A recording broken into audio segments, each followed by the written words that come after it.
mandato único, preservar el valor del peso y velar por la estabilidad financiera. Ese es el único mandato. Y aparte, autárquico, ¿no es cierto? Bueno, el Banco Central debería ser autárquico, pero ahora sí, se supone que con esta modificación tendríamos que ser completamente independiente el Banco Central y apuntando nada más que a preservar el valor y velar por la estabilidad financiera. Logrando esos dos objetivos, logrando esos dos objetivos es de esperar que la economía vaya teniendo sus oportunidades de florecimiento. Es de esperar. ¿La tenemos asegurada ahí? No tenemos nada asegurado porque nosotros tenemos un tembladeral permanente. En la Argentina tenemos un tembladeral permanente y asegurado no tenemos nada. Nada. Todo lo que decimos que ya está adquirido, vamos viendo. Que ya salimos del pozo, vamos viendo. Nada está del todo seguro. De este modo se dejan de lado los objetivos múltiples. Y acá acotamos un poquitito más. Los bancos centrales de Chile, Brasil, Uruguay, Perú, Colombia, México y Paraguay consideran que la inflación es fundamentalmente un fenómeno monetario y de demanda. Alineados con este enfoque neoclásico o monetarista moderno, operan bajo un esquema de metas de inflación y utilizan la tasa de interés de referencia como su principal herramienta para regular liquidez y guiar las expectativas del mercado. Nosotros vamos a ver qué es lo que pasa con las tasitas de interés y qué alternativas ocurren o qué consecuencias traen cuando nosotros cambiamos la tasita de interés, cuando se modifica la tasa de interés para arriba, para abajo. Veamos. Vamos a verlo bien, bien en detalle. De movida les digo, y esto es muy intuitivo, y se los digo para que nos vayamos familiarizando con estas cosas. Cuando la tasa de interés está muy alta, cuando ustedes tienen 5 millones de dólares en el bolsillo y dicen, bueno, vamos a aplicarlo a la producción, me voy a comprar tornos, me voy a comprar balancines, me voy a comprar resonadores magnéticos, vamos a invertir porque ahora sí vamos a producir, vamos a empezar a producir. Pero de golpe viene alguien y me dice, che, tenés la tasita de interés en el 70%. Pasó, 70, 80% de la tasita de interés. En la bolsa, en las LECAP y en esas cosas. Tenemos una tasita, tenemos un bono que nos da un 70% anual en pesos. Y vos decís 70%, no hay ninguna industria que me dé el 70% de utilidad, el 70% sobre lo invertido en un año. O sea, si yo tengo $1.000.000, sacás una cuenta muy rápido. Yo tengo $1.000.000, me das el 70%, tengo 1.700.000, allá vamos. Y la inversión que vamos a hacer, mirá, frenala un cachito, aguantámela un cachito. Cuando todo esto pase, porque sabes que va a pasar, cuando todo esto pase, frenamos, pero nos vamos a encontrar con 1.700.000 dólares. Y ahora yo tengo 1.000.000, me voy a encontrar en un añito en 1.700.000. ¿Y cómo es esto de las? Bueno, son las tasitas de interés que maneja el Banco Central con algunas perspectivas sabidas o no sabidas, y con algunas consecuencias también conocidas por todos nosotros que profundizaremos. Así que todo esto es un fenómeno monetario y de demanda. Alineados con este enfoque, manejan metas de inflación, es decir, le apuntamos a una determinada inflación, y el Banco Central genera las condiciones necesarias para cumplir esto. Ojo al piojo, que cuando hablamos de condiciones necesarias para llegar a objetivos pueden ser bastante cruentas. Vieron que dicen que el Fondo Monetario, habrán escuchado seguramente, y si no lo escucharon en algún momento de su vida lo van a escuchar, que el Fondo Monetario son todos unos salvajes que vienen a querer hambrear al pueblo. Te probó, los tipos tienen una estructura súper ortodoxa que dicen que esto que estamos poniendo acá, que el Banco Central tendría que ocuparse. Bueno, no, si no se ocupa el Fondo Monetario. Si estás endeudado, te dice, mira, no puedes emitir, no puedes prestar el Estado, no puedes hacer esto, no puedes hacer lo otro, no puedes tener tanta deuda, no puedes. y te hace encasillarte y entonces después te dicen, todo el mundo te dice, son todos unos salvajes, mirá, quieren hambrear a la gente, qué sé yo. Y las condiciones en las que nosotros trabajamos en general son bastante laxas, todas nuestras estructuras son bastante laxas. De hecho, el Banco Central debería ser absolutamente independiente, debería ser absolutamente independiente de los vaivenes políticos del Estado. Y sin embargo no lo es, no lo es. Entonces, el gobierno de turno está en un déficit. ¿Y qué es lo más interesante? Cuando tenés un déficit, decirle, che, jefe, vos que tenés la maquinita, imprimime unos cuantos billetitos, porque yo tengo que cubrir acá estos desfasajes que no supe encajar. Por supuesto que los desfasajes que no saben encajar son generalmente desfasajes que son excesos, tratan de cubrir el bajo empleo o la baja calidad de empleo, absorbiendo con empresas estatales, con el Estado, llenando de gente las bibliotecas, llenando de gente, y eso te va a generar un déficit, porque no es genuino, es un déficit, vas a tener déficit. Entonces, como está el Banco Central subsumido a los vaivenes, imprime, piqui, piqui, piqui, piqui, y rebalsa la capacidad de absorción que tienen y rebalsa la capacidad de absorción que tiene el mercado y todo eso termina transformándose, como es un fenómeno monetario, en inflación. ¿Eh? No es tan puro, puro, pero empecemos a ver por dónde se empiezan, cuáles son las rendijas, por dónde se empiezan a ir las cosas que después tenemos algún problemita inflacionario. Avanzo un poquitito del sector externo, le vamos a pegar una fotito. Es el sector que agrupa al resto del mundo y que pretende establecer influencias entre las interrelaciones de la población de un país, mantiene habitualmente con las organizaciones del resto del mundo. El sector externo es el que nos va a proveer de importaciones y el que nos va a hacer el objetivo de nuestras exportaciones. El factor externo, creí que me había saltado algo. Los factores de la producción también los voy a pasar rapidón, rapidón, porque ya los vimos. Factores de la producción, habíamos dicho que eran 4, que teníamos los recursos humanos, el capital, el saber empresarial y la tierra, como cosa inmobiliaria, decíamos. Esos eran los factores, y cada uno con su remuneración, ¿no es cierto? Al capital el interés, al recurso humano el salario, a la tierra el alquiler o la renta, y al saber empresarial como remuneración está el beneficio, ¿no es cierto? El beneficio puro de lo que, el beneficio que queda entre, de su empresa, ¿no es cierto? Este, y no sé si se los dije, creo que sí, se los debo haber dicho, pero si no se los dije, déjenme que le meta una cosita así, un detallecito para que vayan manejando, para todos los que tengan ganas de emprender algo, de hacer algo, de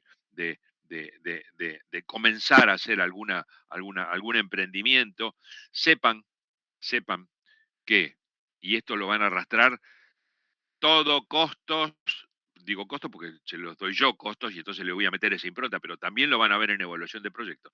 Van a ver que con lo que ustedes pueden contar, con lo que ustedes se van a quedar efectivamente de utilidad en el bolsillo siendo empresarios, es no más del 3% entre el 1,5 y 3% de su facturación.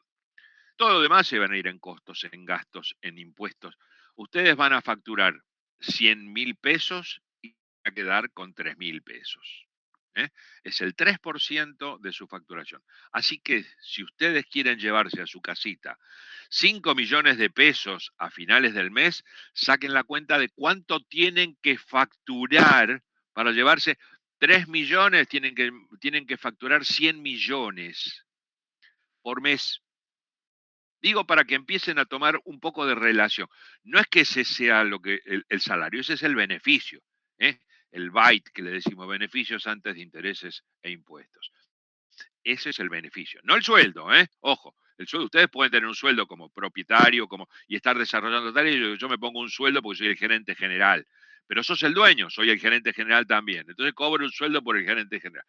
Y como dueño te vas a llevar no más no más, ojalá que sí, pero no más de entre el 1 y el 3% de tu facturación, ahora sí, de toda la facturación.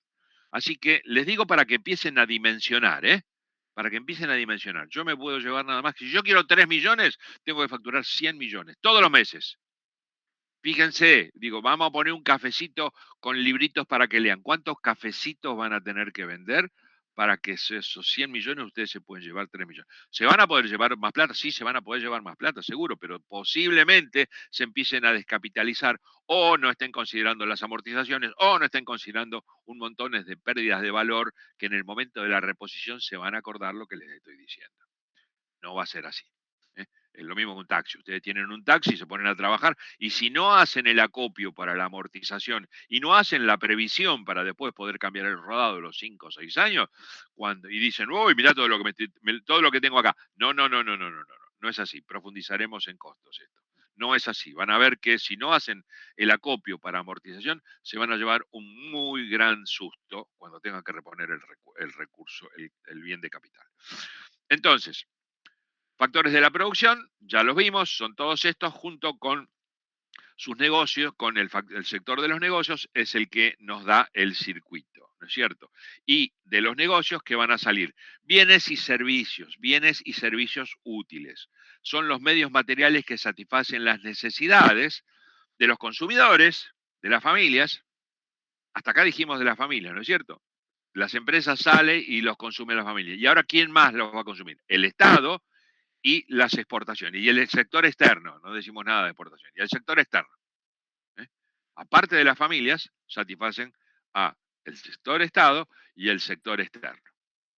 Eso tiene un gran impacto.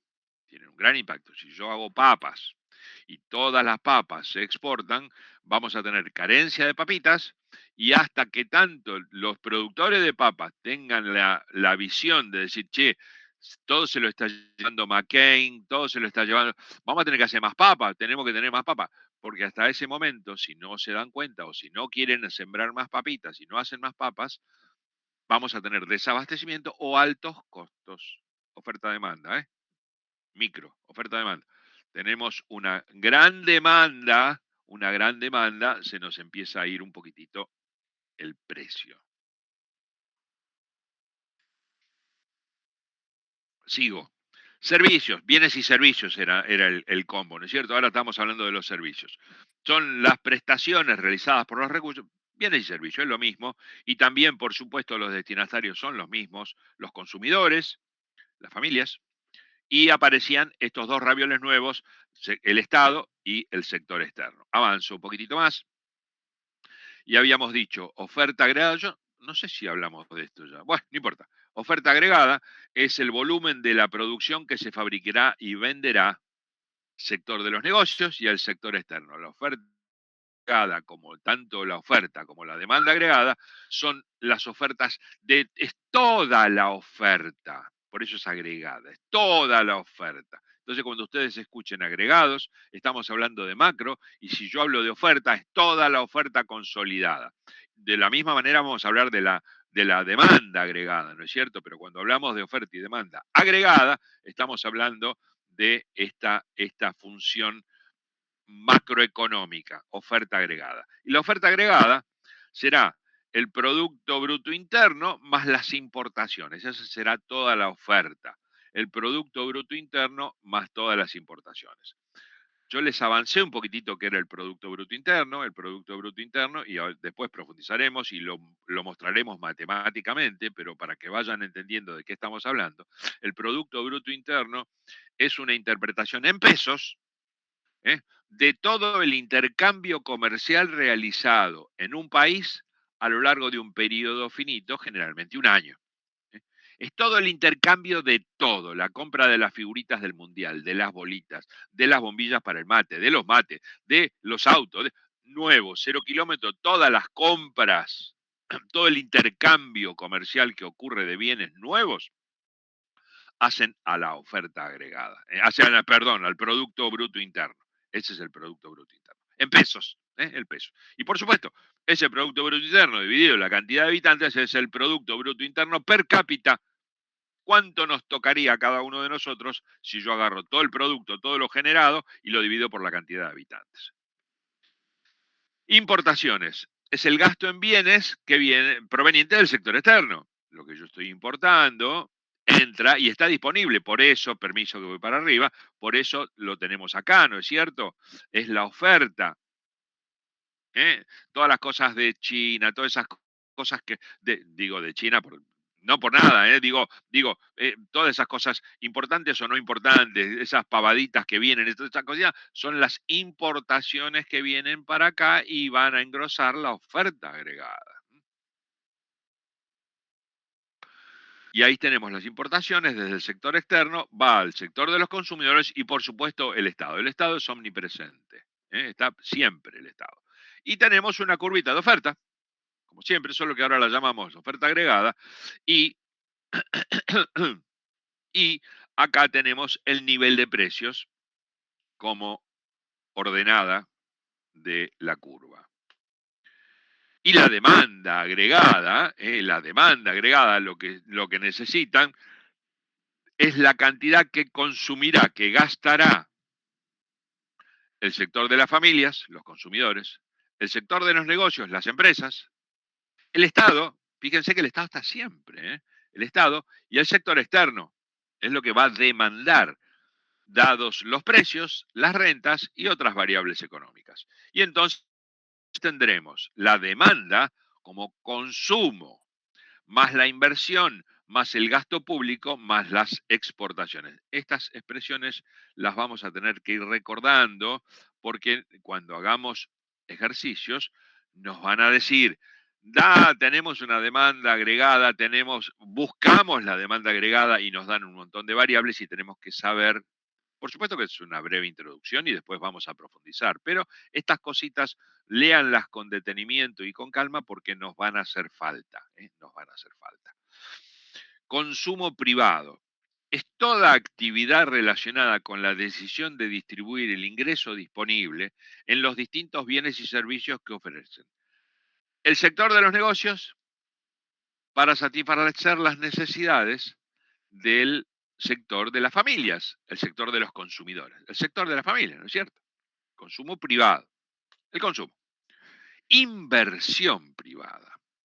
Es la variable que mide el gasto para adquirir ciertos bienes con el ánimo de obtener ingresos o renta a lo largo del tiempo. ¿Qué significa esto? Significa que es lo que yo voy a comprar, el torno, la fresa, una prensa, un resonador. ¿Con qué fin? Con el fin de que en sucesivos ciclos productivos eso siga rindiendo su fruto. Por eso lo voy a amortizar a ese bien, porque ese bien con los sucesivos ciclos productivos se va a ir depreciando, va a ir perdiendo valor. Un rodado, una PC, un puente grúa, un inmueble, profundizaremos, pero digamos, la variable en todos estos casos es la velocidad de obsolescencia con que cada una de estos bienes pierde valor. Una PC pierde valor mucho más rápido, un software pierde valor muchísimo más rápido que un inmueble, que una máquina herramienta, que una gran cosechadora, que un rodado. Profundizaremos y veremos en detalle cómo reaccionamos a esa pérdida de valor. La inversión, entonces, inversión privada es la compra de bienes que van a servir para muchos ciclos productivos. La inversión se refiere a la acumulación de bienes que sirven para producir otros bienes, ¿eh? Incluyen los inventarios para el periodo siguiente. De vuelta me remito a los costos. ¿Qué significa incluya los inventarios? Significa que yo voy a tener dentro de todo mi mix de producción, voy a tener distintos estadios, distintos grados de avance. Yo estoy haciendo tractores, entonces yo voy a tener un montón de tractores ya terminados como producto terminado, voy a tener un montón de productos como la rueda, tengo los motores, tengo todas las cosas ahí, pero después voy a tener un montón de productos en vías de desarrollo que todavía no entraron, pero ya han consumido una buena cantidad de factores. Entonces, ese intermedio, ese stock intermedio, lo vamos a hacer valer también y vamos a decir que entonces tenemos la inversión privada más stock final menos stock inicial de lo que ocurra en el medio. Con lo cual todo eso lo vamos a cuantificar en el momento en que querramos calcular un indicador como el Producto Bruto Interno. El gasto público, que es lo que estamos diciendo que está omnipresente en todos lados, el Estado, el gobierno, es la cantidad que gastará el sector de Estado en consumo e inversión pública durante un periodo considerado. Expo es el gasto en bienes producido en el país por los negocios para satisfacer las necesidades del exterior, ¿no es cierto? Nosotros vamos a vender y es una fuente genuina de ingresos. Las exportaciones son las fuentes, una de las fuentes genuinas de ingreso de capital al país, de ingreso de dólares al país. Y la demanda tendrá una curva de demanda, como todas las curvas de demanda, sin más que eso. Y la demanda agregada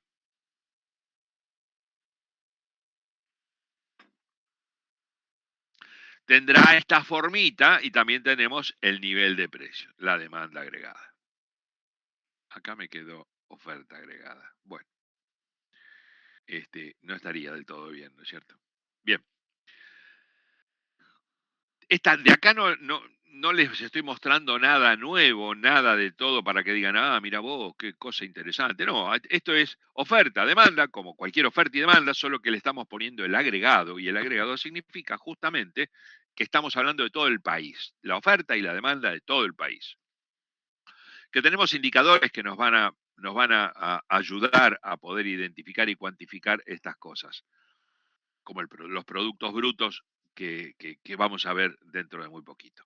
Fíjense que cumplimos con las mismas consignas, ¿no es cierto? Si yo tengo este nivel de precios que está acá arriba, estaría actuando como una especie de precio mínimo, de precio mínimo, con lo cual incentivaríamos a los oferentes a producir más de lo que estarían dispuestos a absorber los demandantes, los oferentes que van a ofrecer. Y van a querer esta cantidad y los demandantes van a ofrecer esta cantidad. Por lo tanto, ¿qué ocurre? Me sobra merca.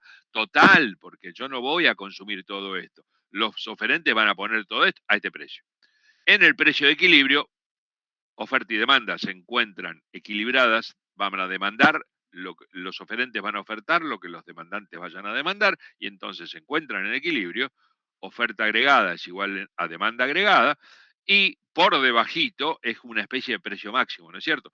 Por debajito vamos a tener la demanda que diga a este valor yo voy a demandar toda esta cantidad y la oferta va a decir, sí, sí, sí, yo estoy de acuerdo con vos, pero sabes que solamente esta cantidad es la que yo te voy a poner. Con lo cual, ¿qué va a ocurrir?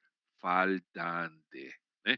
Por lo tanto, arriba del punto de equilibrio me sobra merca y abajo del punto de equilibrio me falta merca, porque va a haber mucha más gente queriendo consumir lo que nadie provee, perdón.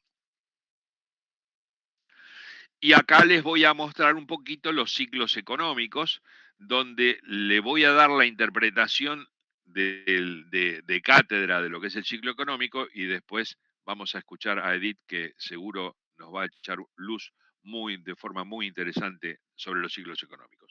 El ciclo económico, y permítanme una pequeña inyección de una idea, yo siempre lo tomaba los ciclos económicos como una variable medianamente descontrolada, pero que no le daba mucha bolilla, no le daba mucha bolilla a los ciclos económicos. Hasta que empecé a meterme en más la economía, me empezó a gustar, qué sé yo, y me hacía un rum rum esto del ciclo económico. ¿Por qué? Porque digo, si nosotros pudiéramos conocer el ciclo económico o los ciclos económicos, van a ver que a lo largo de toda su vida útil, ustedes, su vida productiva útil, van a toparse con varios ciclos económicos, con mayor intensidad, menor intensidad, pero siempre sepan que un ciclo económico es algo que nos va a dar la posibilidad de reestructurarnos.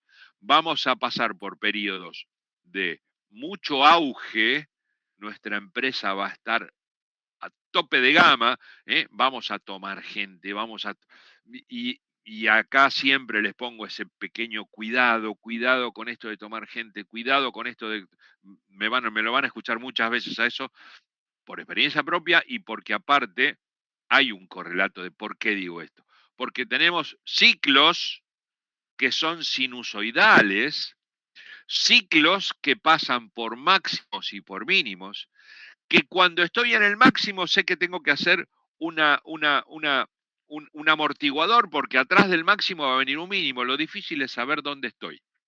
Lo difícil es saber dónde estoy, si estoy en un máximo o si estoy en un mínimo. Y si estoy pasando el máximo o pasando el mínimo. Fíjense, no sé si se acuerdan, que se hablaba en la época en que arrancó Milei, que iba a haber un rebote en B corta, y después resultó que decían, no, va a venir un rebote en U, y después dijeron, no, va a venir ningún rebote, va a venir un rebote en L, con lo cual estamos en el fondo del océano. Nadie la tiene demasiado clara. Nadie, evidentemente nadie la tiene demasiado clara. Nadie sabe cuándo llegó el fondo del pozo. Siempre es posible estar un poquito peor. Entonces, ojo al piojo, que los ciclos son sinusoidales, que atrás de un máximo se va a ir hacia una tendencia decreciente y llegará a un mínimo que también rebotará. O sea, en buen romance es la vida, ¿no es cierto? No te pongas muy contento cuando te va mal y tampoco te pongas muy triste cuando te va bien, ni muy triste cuando te va mal, porque la verdad es que todo pasa, ¿eh? Todo va a pasar. Tanto para el asunto es que vos, y acá sí, como ingeniero.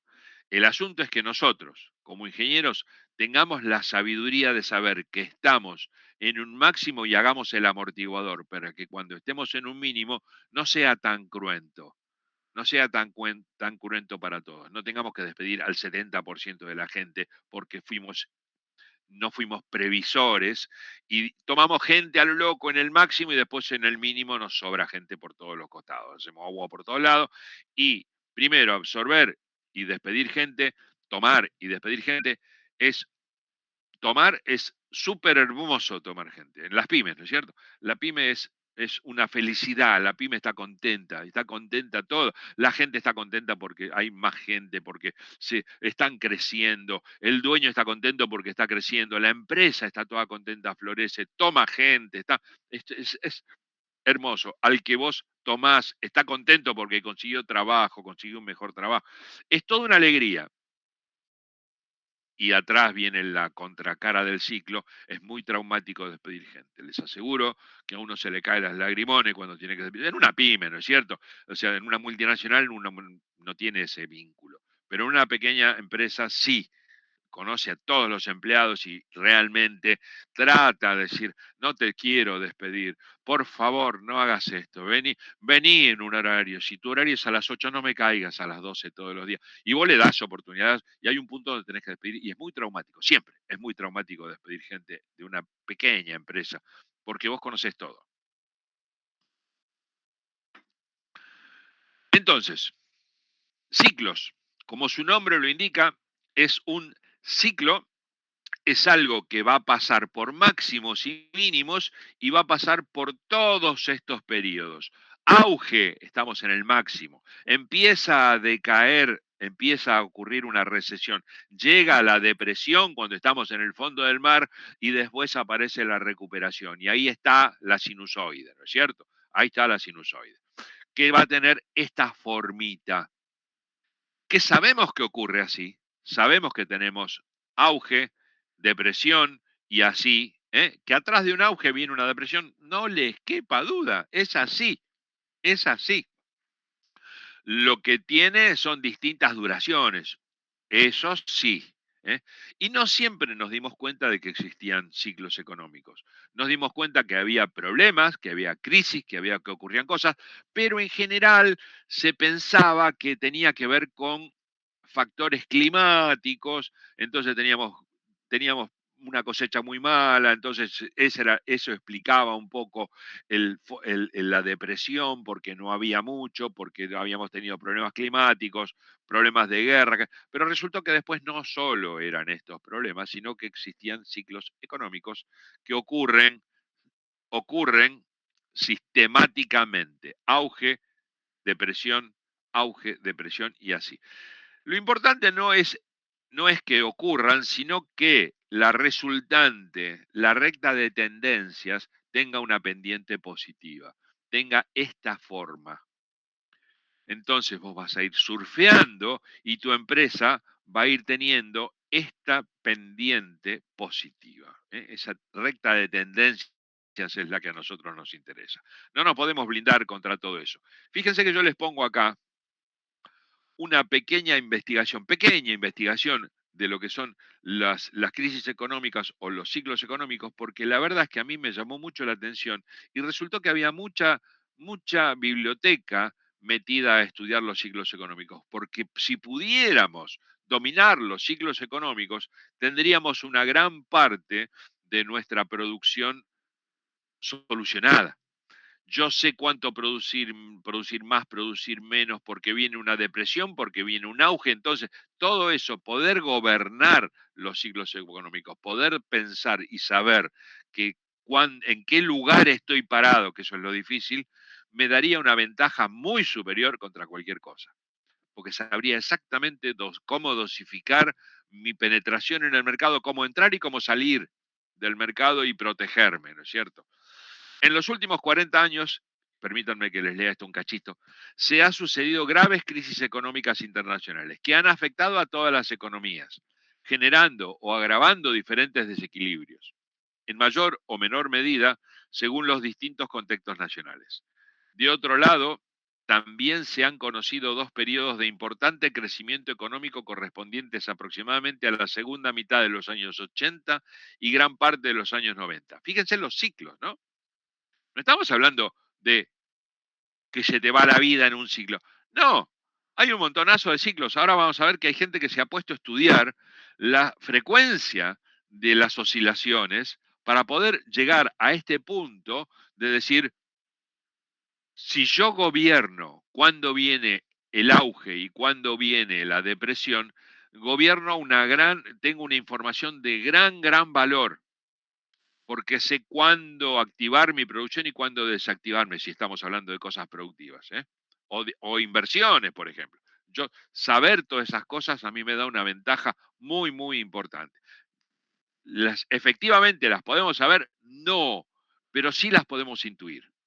Sí podemos intuir, sí podemos ver, de acuerdo a ciertos indicadores que nos van marcando tendencia, que algunas cositas se están descontrolando. ¿Y qué es lo que puede llegar a pasar? No sé, pero antes estábamos bien y ahora ya no estamos tan bien. Y hay algunos indicadores que empiezan a saltar, que empiezan a marcar, que se empiezan a ir de rango. Ahí es donde nosotros tenemos que decir, ojo, cuidado. ¿Para qué me sirve esto? Voy a cambiar el parque de máquinas. No, no es el momento. Espérate que salga, espérate que pase, espérate a ver cómo. No lo hagas ahora. Claro, ante la inminencia de siempre de algún ciclo, uno tendría la sensación de que lo mejor que puedes hacer es no hacer nada, porque entonces no te vas a equivocar, no vas a hacer nada, y que con el diario del lunes dirías, viste que te dije que no hagas nada porque yo sabía. Claro, lo que te va a ganar es la inacción, ¿no es cierto? Entonces, por eso les digo que van a tener que ir pensando e ir buscando indicadores para su empresa, para el mercado en donde se desarrollan, que empiecen a hacer alarmas, que empiecen a pensar que hasta acá llegamos, paramos, esperamos un poquito, miramos, aguantamos, no aceleramos, esperamos o aceleramos. Si yo tengo controlado los indicadores y sé que es el momento, cambiemos la máquina, mudémonos, salgamos agresivamente hacia el exterior, porque es el momento. Y eso nos lo van a pedir a nosotros como profesionales. Eso nos lo van a pedir a nosotros. En las pequeñas empresas o nuestras propias empresas es lo que nos van a pedir y es lo que nosotros vamos a querer hacer. Ser certeros en el diagnóstico. Es un poquito como la bolsa. Un poquito como la bolsa. En la bolsa pueden tener mucha idea, mucho ojo clínico, pero no saben exactamente en dónde salir de la inversión y en dónde entrar de la inversión. Hay mucha gente que sale de la inversión en el momento equivocado y pierde un montón de plata, o hay gente que entra en una inversión en el momento equivocado y pierde un montón de plata. Es lo mismo. es el manejar las variables y saber dónde invertir, productivo, improductivo, lo que ustedes quieran, ¿eh? Dónde inyectar el capital y dónde aguantar un cachito hasta que aclare. Lo mejor que pueden hacer es aguantar siempre y no hacer nada. Entonces ustedes se van a manejar en la nada misma pero eso no es un empresario. Un empresario hay algo que siempre hace, ¿eh? Que es que arriesga el capital. Y por eso arriesga, no es que aumente el capital, arriesga, porque no sabe exactamente, pero va viendo las variables y va olfateando que esto va a ir.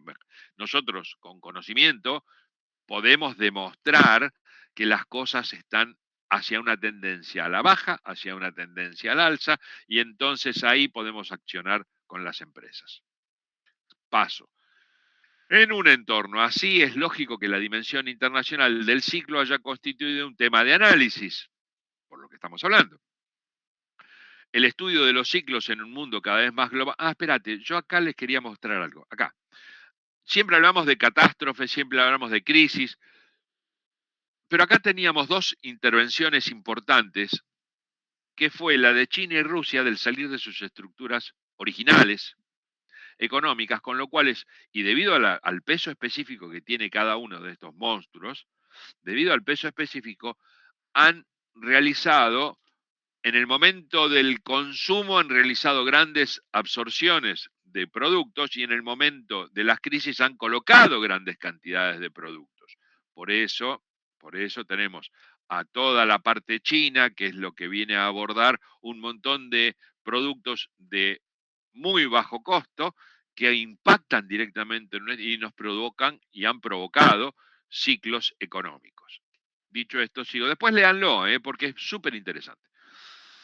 Y como les digo, es formador porque a ustedes les va a dar esa idea de cuándo meterse y cuándo salir. El estudio de los ciclos en un mundo cada vez más globalizado se ha centrado en analizar en qué medida la evolución económica de unos países afecta a otros. Para ello se ha tratado de evaluar la existencia de ciclos económicos globales y cómo se ajustan a las diferentes realidades de los países. Los estudios se han centrado fundamentalmente en estimar la sincronización entre los ciclos con estudios de la Unión Europea para ver si ante medidas de política, fíjense esto, para ver si ante medidas de política estabilizadoras, todos los países miembros de la Unión Europea reaccionan igual y sufren las mismas consecuencias.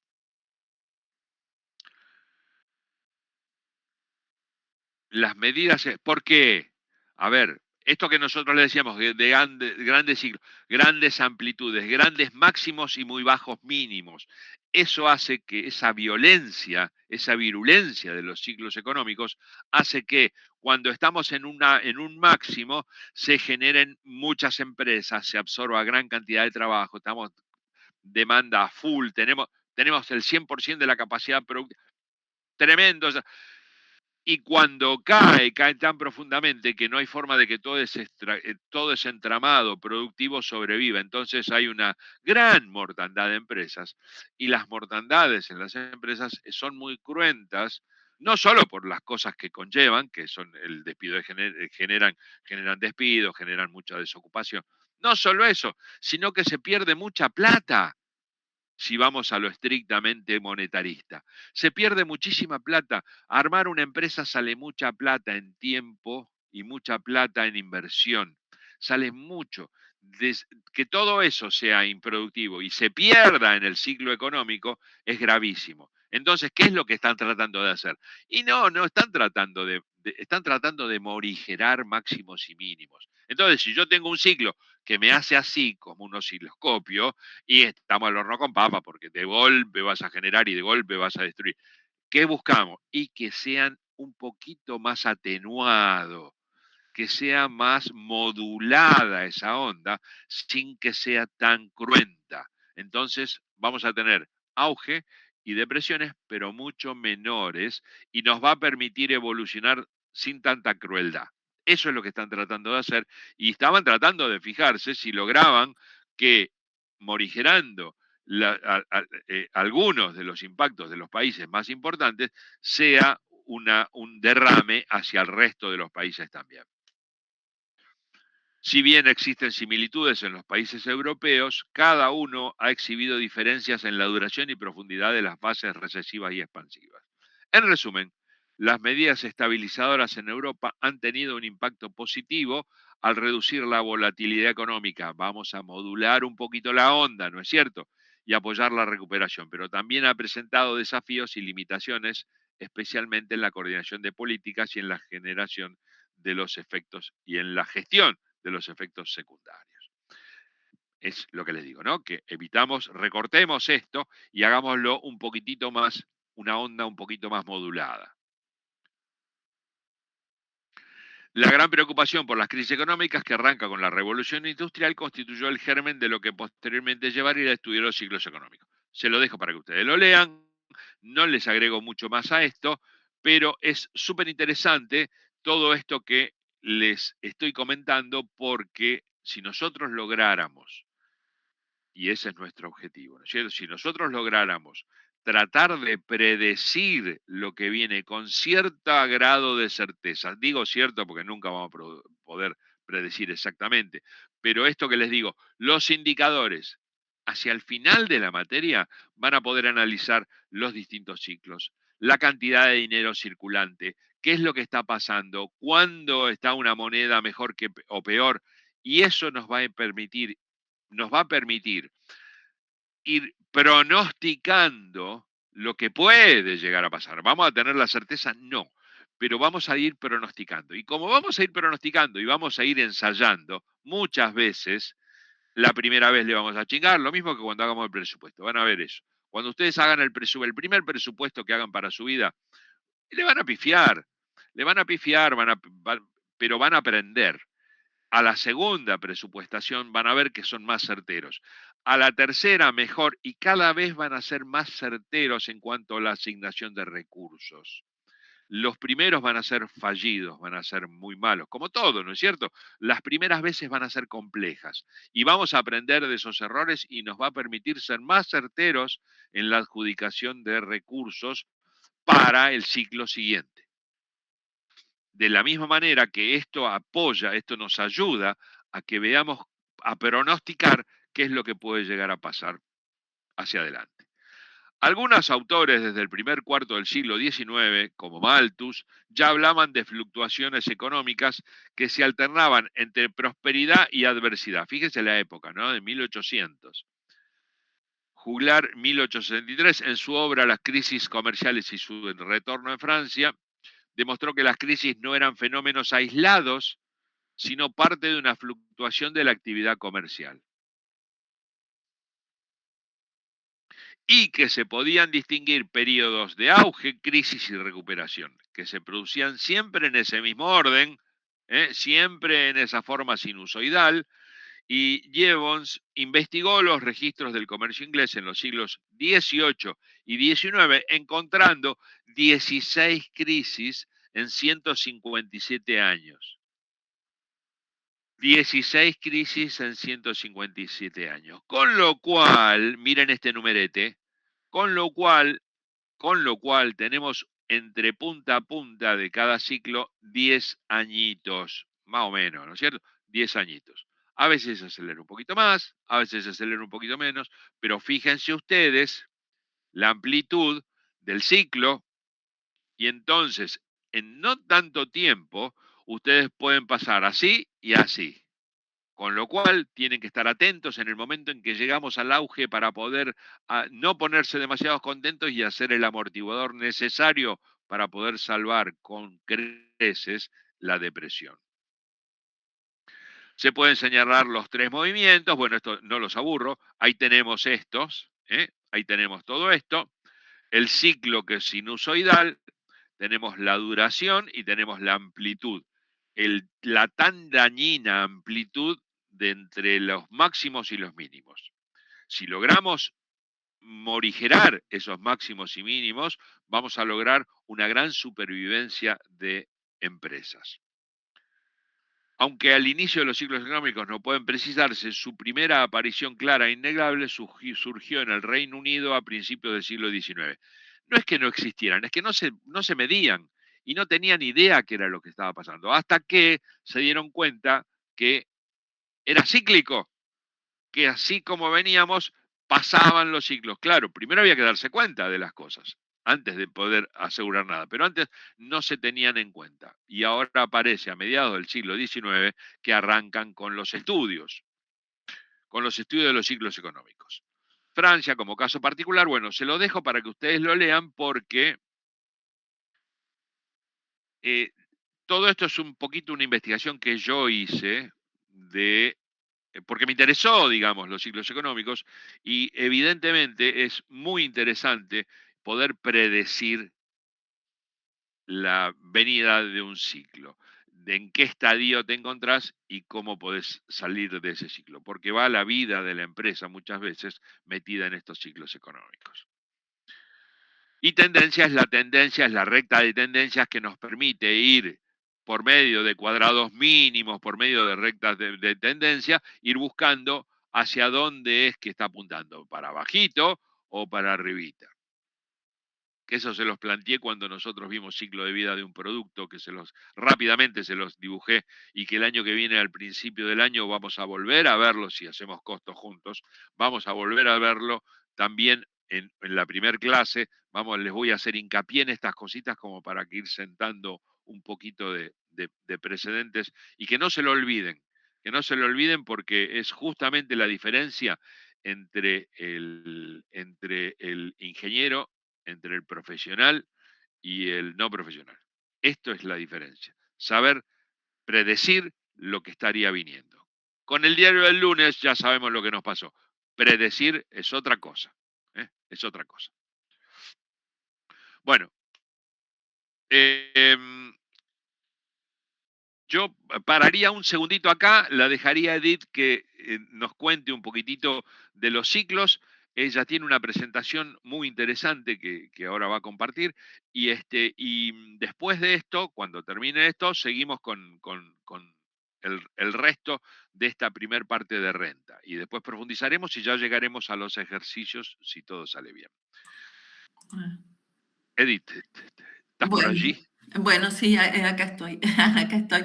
Acá está. Lo que estoy viendo, Gustavo, no sé si te parece a vos, que yo vi que en Dímelo. el calendario la próxima semana también es virtual, dar algo hoy, porque a las 4:15 es que cortamos, y veo a ver si llego para 1 hora y si no, lo que quede, que va a ser poco, darlo a principio Sí, de la próxima clase que es no hay, virtual también. pero no hay ningún problema, no hay Para ningún no volver. problema. No, Y después otra cosa, bueno, comentarle a los chicos que, bueno, lo que es que vamos, de lo que yo voy a dar más que nada es para eh, una profundización sobre el tema y tratar de relacionarlo con la vida real, ¿no? Con lo que nos pasa, pero no significa que todas estas teorías ustedes las vayan a tener que dar en un parcial, no, ¿no? no, no. Porque esa modo de profundizar como para que puedan, como les dijo Gustavo, entender un poquito más de la realidad.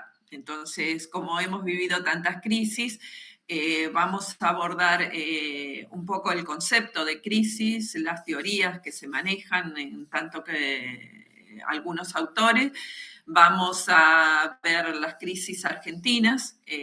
Además, vamos a hacer un comparativo entre la crisis de 1929 y la del 2008, desde el lado teórico, pero desde el lado real también, las nuestras también, que han significado como, digamos, como la del 2001, que fue una crisis sistémica, porque atacó tanto lo social como lo político y todo. Vamos a ver 2008. Y este tema de crisis lo vamos a asociar con pobreza, que pobreza, digamos, no vamos a entrar en lo que es distribución, sino en algunos, digamos, en algunas etapas de la pobreza, cómo llegamos a la pobreza estructural argentina. Y antes de comenzar, quería comentar algo de lo que les ha estado diciendo Gustavo, que es con respecto al estado presente. Uy, perdón, que estoy esperando algo, perdón, espera. La comida, llegó la comida, Edith, llegó la comida. Bueno, buenísimo. Bueno, Edith tiene A ver si lo tengo por acá. Gustavo, pasa lo Sí, siguiente, me dale. traen la aspiradora, Anda, solo bajo a anda, buscarla, seguimos un anda, poquito más anda, anda, anda, anda, yo y sigo, yo sigo. ya, Dale, ya dale, dale, subo, ya dale, dale, subo. dale. Edith tiene esto, hizo su tesis, por eso la convoco a Edith, hizo su tesis y la publicaron a la tesis de Edith. Aunque ustedes no lo crean, es una persona que sabe mucho, que sabe muchísimo. No sé por qué no lo creerían, digamos, pero les cuento que yo tengo la suerte de tenerla de ayudante. Es una persona que sabe muchísimo, por eso le pedí que hablara de crisis, que hablara de ciclos, porque hizo toda su tesis para el doctorado, hizo toda su tesis eh, desde los ciclos, ciclos económicos, profundizó, en particular hizo una cosa así puntual de los ciclos económicos y el impacto en la industria fueguina, pero para llegar a hacer esto, profundizó muchísimo, por eso me pareció súper rico traerlos y como bien dijo Edith, esto no entraría en lo que es el desguace de los parciales, sí entraría en su vida profesional. Esto tiene que sumar en su vida profesional, tiene que sumar, porque justamente en su vida profesional es la que le van a pedir para ustedes en su propia empresa o para la empresa donde estén trabajando, que tengan estos pronósticos. Van a ver que les va a salir siempre en una pequeña empresa, en una pyme chiquita, en una pyme no tan chiquita, que factura millones de dólares, pero tiene 20 empleados, es una pyme pequeña, que van a ser los primeros en ser consultados. Le van a decir, ingeniero, ¿qué hacemos? ¿Compramos la máquina y no compramos la máquina? Porque se presupone que ustedes saben más y tienen razón, saben más que que el resto de la gente. Ustedes saben que la cantidad de profesionales con respecto a la población no es más de un 7%, con lo cual somos una élite, entendida bien por ser una élite, entendamos bien por la élite, ¿no? Por lo que estoy hablando de élite, que somos muy pocos y que estamos más preparados para poder interpretar las realidades. Por eso es que estamos hablando de todas estas cosas y es que les propongo muchas veces medio marginal, que me voy un poquitito del programa, que me voy un poquitito, pero hace a su vida profesional, a su predicción de la realidad que les toca para pilotear. Y van a poder ir Acá estoy, perfeccionándose. acá Ahí está, estoy, ahí justo se estamos. rompió la aspiradora y Por básicamente favor, la basta estoy de tierra, esperando. Edith, basta de ¿Eh? tierra, terminemos con esto. Sí, no, se me fue la señora que me ayudaba en casa y encima Estamos del al horno con aspirador. papa. Menos, Sí, menos sí, mal que, todo sí. Bueno, menos mal que ya vienen los androides, no, los autómatas. Vienen los sí, autómatas. me vendría bien uno. Sí. Escúchame, ¿cómo que No la no? ¿Cómo que no? aspiradora robot que los hijos querían que me comprara una robot, pero no, es un Ah, quilombo. son, Perdón por la palabra. son más divertidos, son Bueno, más divertidos. sigo Bueno, entonces con esto.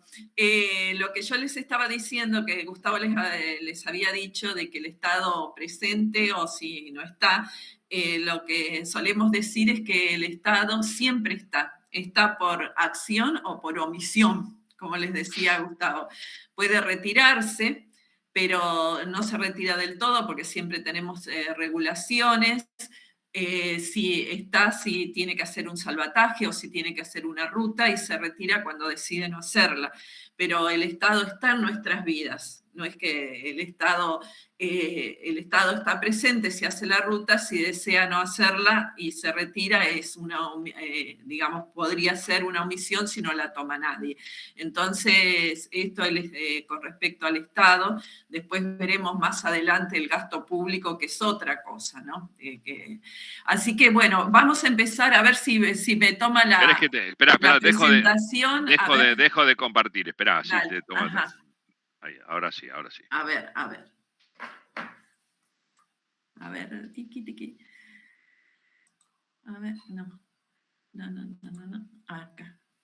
A ver si es esta. Espérate. Pinky. Ahí estamos. Listo. A ver. Y espero que se vea bien porque, a ver.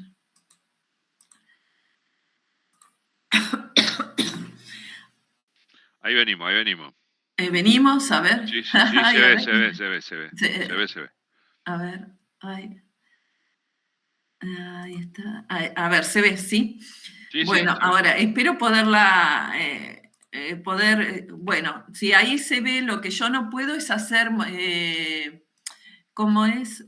Poder pasarla desde acá, desde la pantalla no puedo, tengo que ir hacia atrás conmigo. Cualquier cosa me dicen porque, o del chat, o si alguien quiere preguntar algo directamente, porque no lo toma Gustavo. A ver,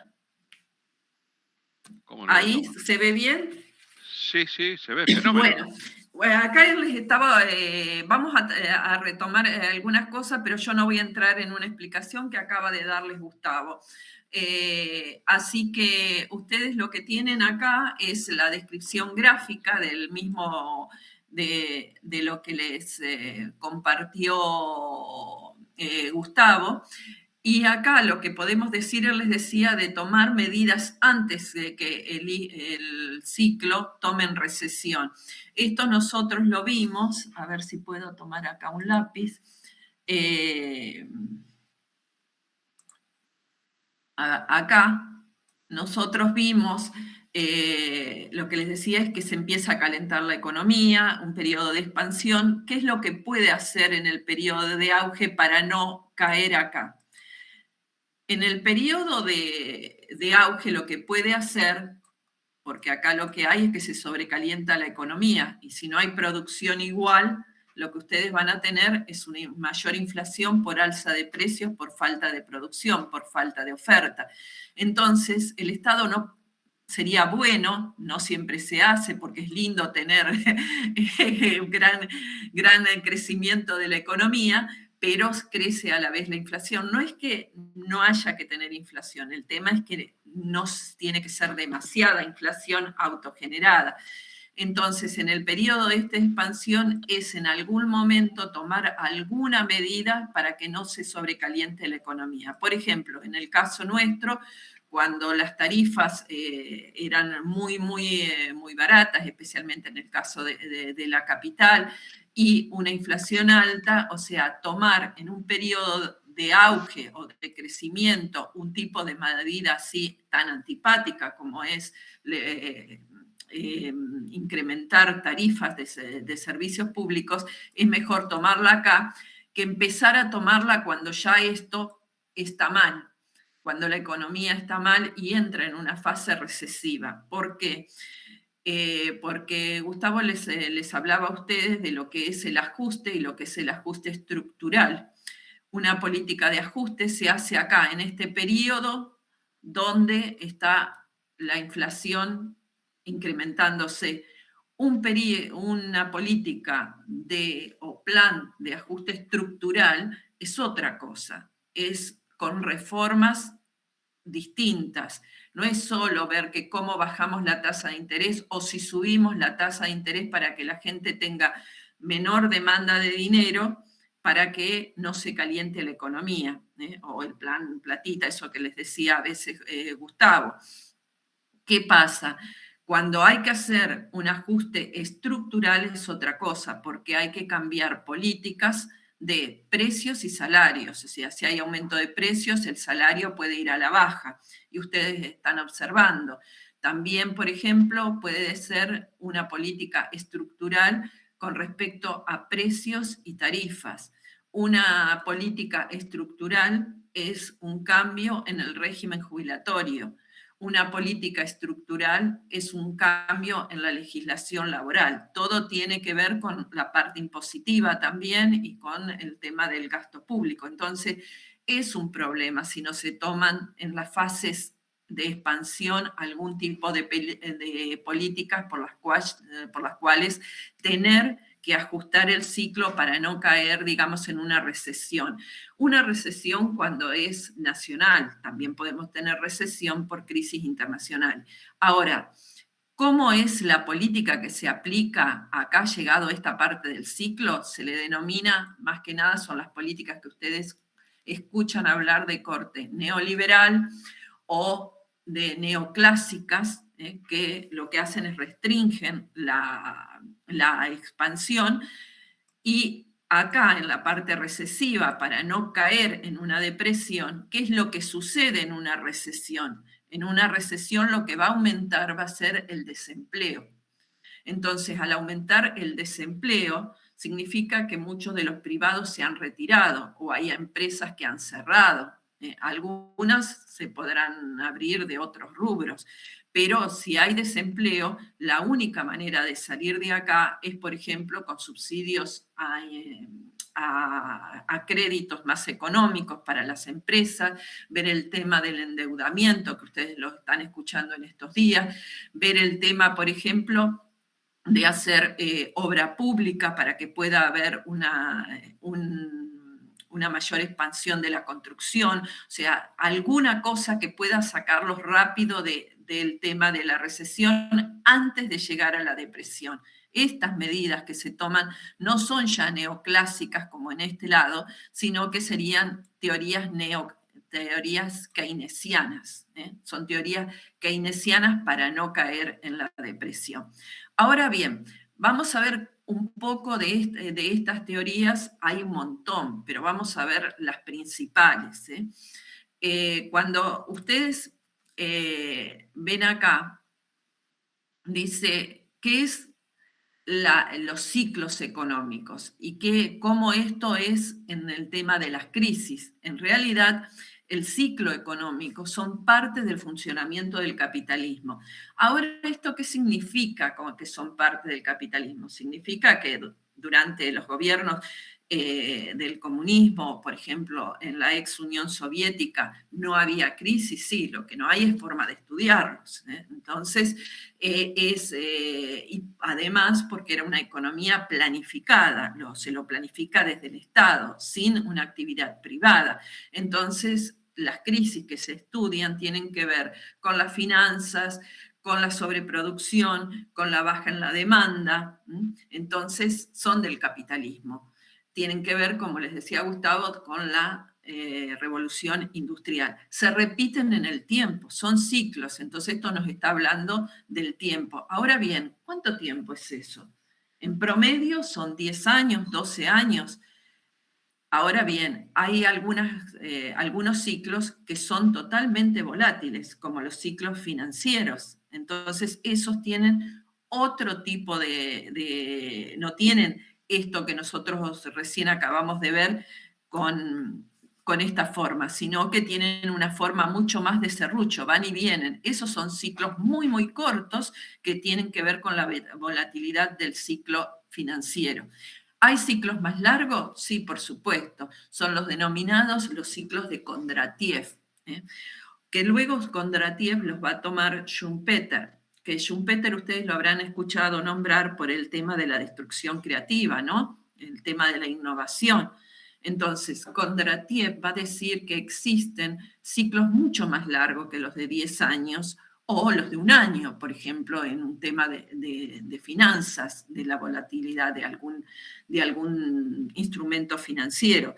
Va a decir que hay ondas largas de 40 y 60 años. ¿De qué nos estaba hablando Kondratiev? Kondratiev fue un economista ruso que en realidad rivalizaba con lo que había dicho Marx. Entonces, en la época de Stalin, él va a decir que no es como decía Marx, que el capitalismo iba a dejar de existir, que no se iba a poder reciclar, que todo lo que eran las crisis lo que van a revelar es las contradicciones internas que tiene el capitalismo para poder seguir creciendo. Kondratiev va a decir que eso no es así. Y él incluso va a hablar de crecimiento y va a hablar de desarrollo, porque estamos hablando de desarrollo 40, 60 años, las ondas largas de Kondratiev. Lo que él va a decir es que las crisis no van a destruir al capitalismo, sino que lo que van a cambiar va a ser la dinámica. ¿De qué nos está hablando? Nos está hablando también de innovación, nos está hablando también de tecnología, aún en su época. O sea, que no iba a haber una destrucción así como que todos iban a ir camino hacia el socialismo, sino que iba a haber una nueva expansión. En los años 30, a Kondratiev lo llevan preso a Siberia y en el 38 es ejecutado por sus ideas, ¿no? Entonces, eso tiene que ver cómo se repiten en el tiempo. Esto que les decía también Gustavo Juglar, los que decían a través del sol, de las cuestiones, cuando decían tiene que ver con las cosechas, ¿eh? Si hay una mala cosecha, hay una crisis, hay muchas. Va a ver que estas crisis tienen un impacto social profundo. Lo hemos visto nosotros en nuestro país y lo hemos visto en el mundo. Incluso si ustedes observan el mundo ahora, ¿sobre qué estamos hablando? Estamos hablando sobre guerras, ¿no? ¿Y qué guerras están impactando que hace que aumente la inflación? ¿Qué les parece a ustedes?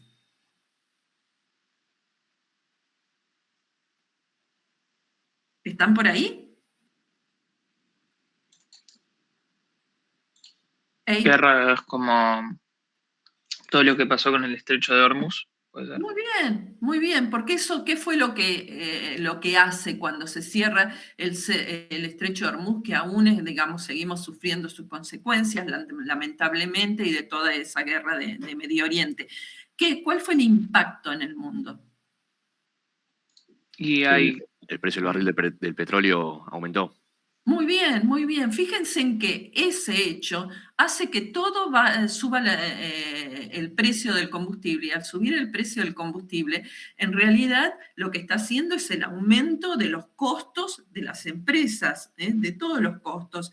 Entonces, si nosotros tenemos que movilizar fletes, bueno, ahí tenemos un costo. Entonces, esa va a ser una inflación por ese aumento del costo. Eso también sucedió en los años 70. El gran problema de inflación en los años 70, especialmente en Estados Unidos y en todo el mundo, fue la guerra de los 6 días, la guerra del perdón también en Medio Oriente, y después va a haber un crecimiento de la inflación también por el precio del petróleo a mediados de los 80. Pero si ustedes se fijan, ¿qué es esto del petróleo si lo llevamos hacia atrás en nuestro país o en Latinoamérica? ¿Cómo impacta? ¿Cómo impacta? Bueno, cuando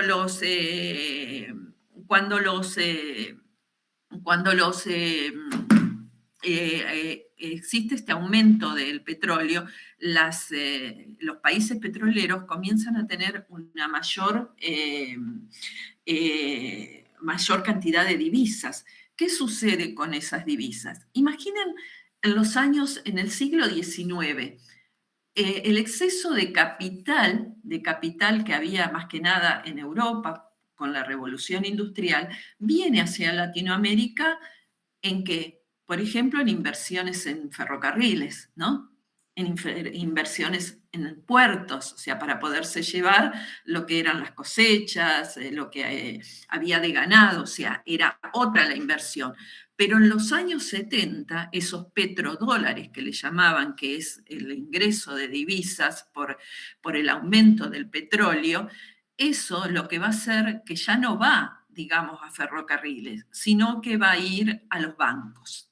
Y comienza otro tiempo histórico. Va a ir a los bancos. Esos bancos van a prestar créditos blandos a tasa de interés muy baja a los países de Latinoamérica. Y todos tomamos créditos, ¿no? En el año 76, cuando toma los militares, el golpe de los militares del 76 en nuestro país, la deuda externa era de 7.800 millones de dólares. Cuando ellos terminan, digamos, cuando vuelve la democracia en el 83, esa deuda había subido a 48.000 millones de dólares. ¿Qué pasó entre medio? Aumentó la tasa de interés. Hay inflación. Entonces, esa tasa de interés a la cual nos prestaron a nosotros, por ejemplo, Argentina, era una tasa variable. Cuando aumenta la tasa, toda América Latina sufre el default de deuda de América Latina, comenzando por México. Fíjense cómo todas esas cosas van encajando y hace que haya distintas crisis, distintos ciclos, ¿no? Y eso va a tener un impacto social profundo, especialmente después de los años 70, en todo lo que es a nivel social, cómo cambia la sociedad y cómo va a cambiar la forma en la cual las crisis van a estar en nuestro país. Se agravan los problemas estructurales. Estructurales, por ejemplo, cuando no hay mucho ingreso, ¿con qué pagamos las jubilaciones? Si no hay aportes porque hay desempleo, también, ¿con qué hacemos frente a los gastos del Estado? Los esenciales, ¿no? Lo que es educación, lo que es salud, lo que son jubilaciones, lo que son los planes sociales. Y el crecimiento no alcanza por sí solo. ¿Qué les puede parecer a ustedes de esta palabra, el crecimiento no alcanza por sí solo?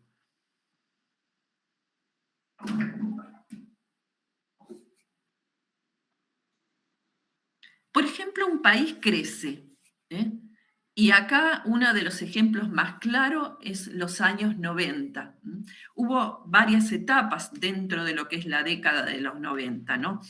Pero una de las cosas que se observó, por ejemplo, en nuestro país, es que nuestro PBI crecía, pero a la par crecía el desempleo.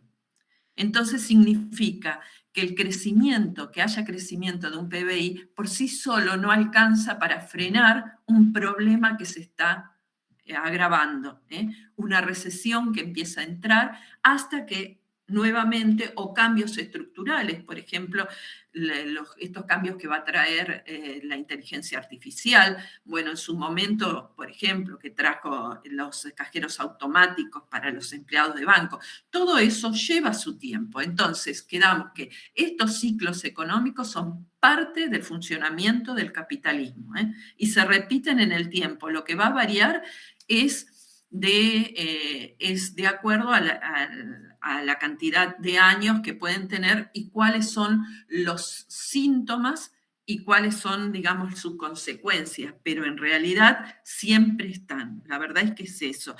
Cuando ustedes, quiero ver si acá está, bueno, hay un par de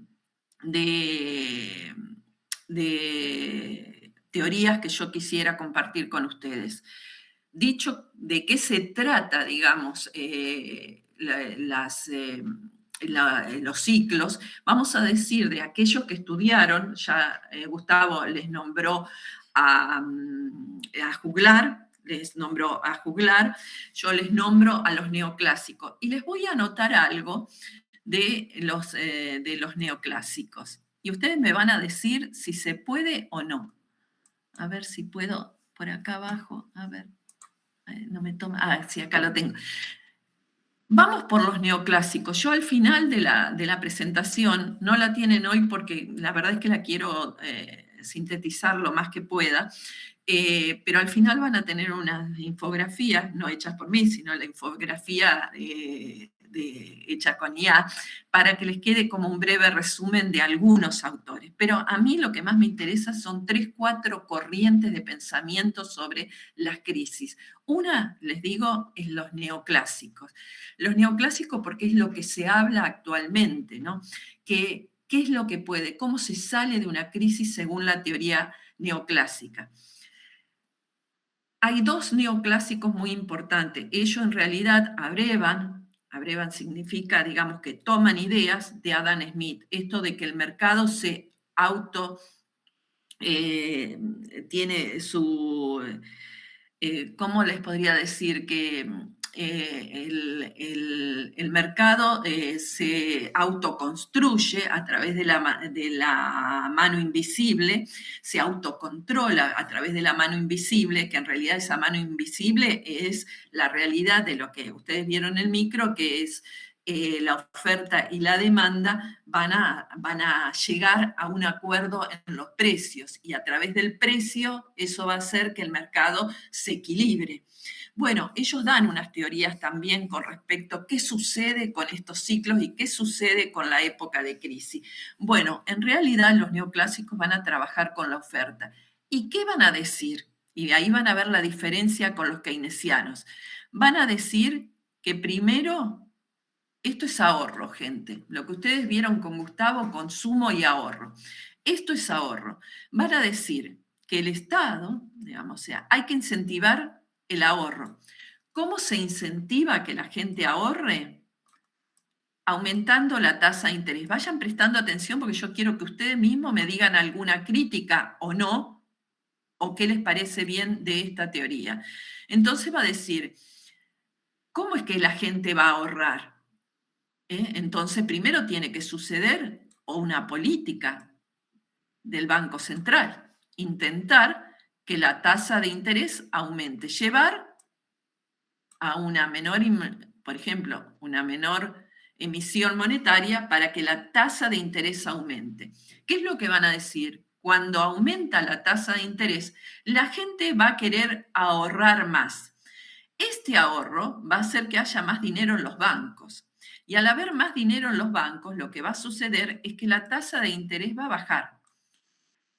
Cuando baje la tasa de interés, lo que va a suceder es que los empresarios van a decir, qué bueno, la tasa de interés está baja, voy a aprovechar entonces a invertir. Invierto en mi empresa. ¿Para qué? Para que haya, si hay una mayor inversión, lo que voy a hacer es que haya una mayor producción.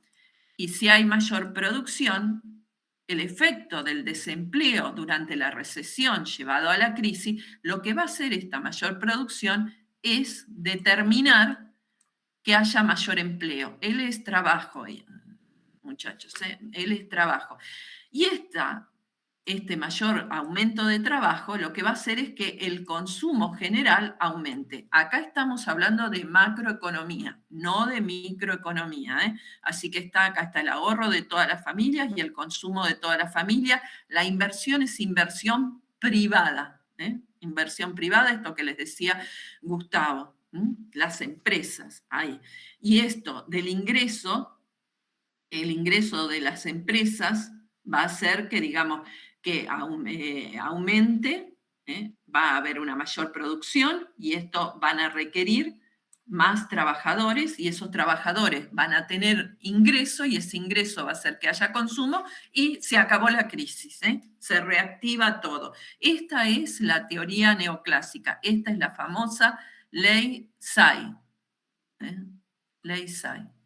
Gustavo, por favor, avísenme cuándo es la hora que no alcanzo a ver acá. Otro neoclásico es Piaget. ¿Piaget qué va a decir? Piaget va a decir, Piaget es contemporáneo a Keynes. Entonces, ¿con quién va a discutir? Es con Keynes, que decía la intervención del Estado. Piaget, como es neoclásico, no estaba de acuerdo de la intervención del Estado. Piaget va a decir que la recesión o la depresión va a hacer que bajen los precios. Al bajar los precios les está bajando la inflación, no les está diciendo baja el precio del tomate nada más, baja el precio de la economía en general. Y si bajan los precios, esto va a tener un efecto de aumento del salario, como que fuésemos un poco más ricos, el aumento del salario, como que nosotros fuésemos más ricos. Entonces eso va a hacer que la economía comience a crecer porque se dinamina, se incentiva el consumo y por lo tanto se dinamiza la producción. ¿Entienden? Ahora, de estas dos cosas que son neoclásicas, ¿ustedes qué dirían? ¿Es así? ¿No es así? Piénsenlo un poquito. Piensen en nuestro país. No piensen en que es una gran cuestión teórica. Piénsenlo en nuestro país. ¿Es así que siempre crece el ahorro? ¿Es así que siempre bajan los precios? ¿Es así que siempre que baja la inversión los empresarios deciden invertir? Depende también de la tasa de inflación. Si la tasa de interés es menor a la tasa de inflación, no conviene, por más que aumente, no conviene ahorrar. Bien. ¿Qué otra cosa? Muy bien. Que esa sería la tasa de interés real. Nosotros después vamos a ver, cuando se vea moneda, van a ver que es la tasa de interés real, igual que el salario real de ustedes. O sea, nosotros acá podríamos hablar de salario real y de tasa de interés real. Salario real es lo que, comparado con la inflación. ¿Qué otra cosa pueden decir con respecto a esto? La inversión también depende de los ingresos que haya. Si hay menos ingresos, por más que haya la inversión, tipo, haya menos restricciones o cosas así, igual no se va a invertir. Bien, ¿qué otra cosa? ¿Qué piensan de Pigó, por ejemplo? También puede pasar que la gente no quiera consumir porque en vez de gastar la plata prefiere ahorrarla por las dudas. Bien. Siempre que no consumimos, ¿recuerdan lo que les dijo Gustavo la clase pasada? Que digamos, ustedes tienen el ingreso, las familias, que bueno, puede ser nuestro salario, los beneficios de las empresas, pero las familias tienen un ingreso.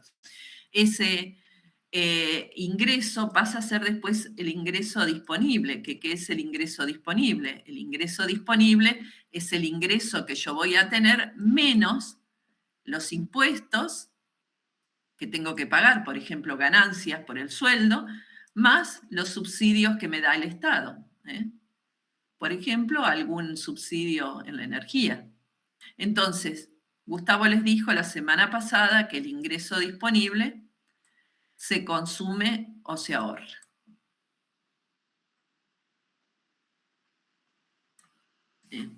Ahora, ¿siempre hay algo para ahorrar? No, no siempre. Bien, cuando ustedes vean consumo con Gustavo, van a ver lo que es la propensión marginal a consumir. Entonces, puede ser que sea una familia en estos momentos de clase media baja o una familia pobre, que así le dé subsidio al Estado, capaz que todo lo que tiene va en alimentos, en primera necesidad, y no le queda nada para ahorrar. Y aparte, los neoclásicos hablaban de ahorro en el sistema financiero. Si ustedes agarran con un país como el nuestro, que están intentando que saquen del colchón, ¿ustedes verían aplicable todo eso?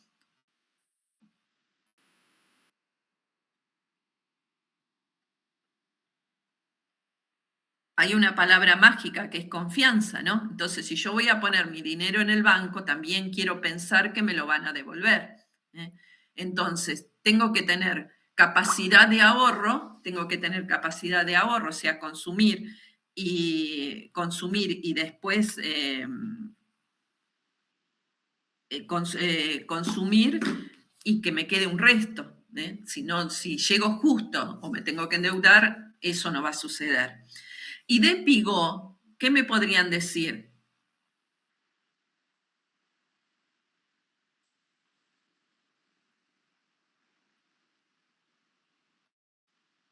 Fíjense que era que bajan los precios, hace un efecto de que como que soy un poco más rico al bajar los precios, como que me hubiesen aumentado el sueldo, entonces consumo más y eso hace de que otra vez la rueda comienza a girar y haya una mayor inversión y el Lo ingreso mismo, si no hay plata para consumir, igualmente no vas a consumir, por más que bajen los precios. Y además también se puede generar un efecto en el que si yo sé que van a seguir bajando los precios, me ahorro todavía más plata para cuando esté todavía más barato y comprar más. Muy bien, muy bien. Y también puede suceder que a veces, o sea, no, ahora nosotros hemos visto bajas de precio, pero también ha habido momentos en los cuales estamos en la lona y no bajan los precios. ¿No les ha sucedido a ustedes?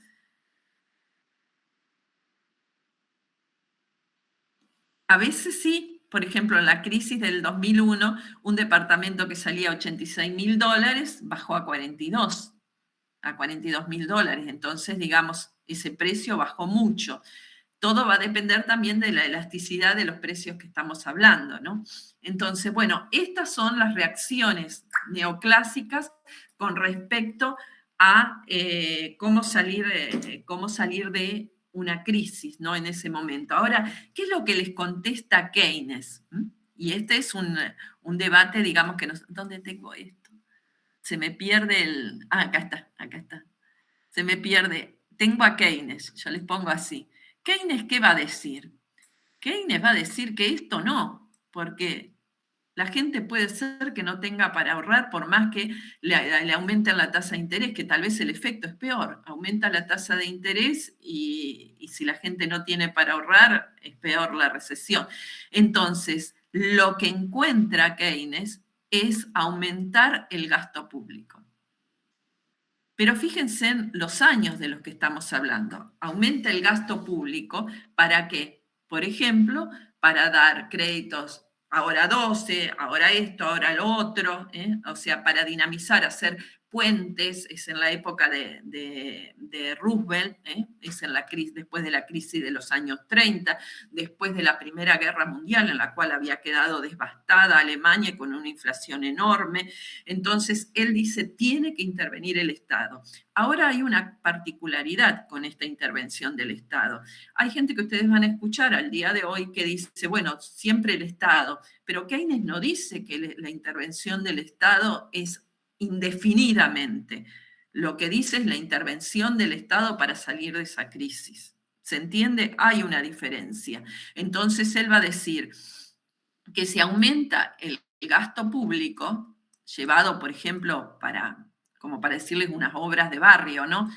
Para cordón cuneta, aumentar el gasto público para hacer un puente, usualmente son ese tipo de cosas, aumenta el gasto público, por ejemplo, en una obra vial, entonces eso va a hacer que aumente el trabajo, porque se va a necesitar gente, y esto ataca el desempleo.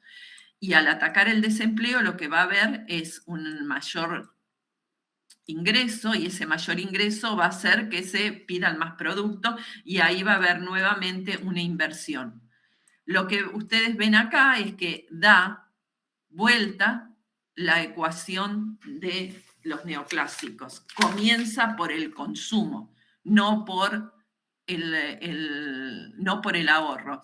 ¿Dónde lo tengo acá? Lo que va a hacer es que al estar esto y una mayor inversión, lo que le va a dar con ese mayor ingreso es un mayor consumo. Da vuelta, comienza por el consumo a través del gasto público y luego va a ir al ahorro. ¿Vieron las diferencias? ¿Los notan? ¿Tienen algún ejemplo para dar con respecto a eso?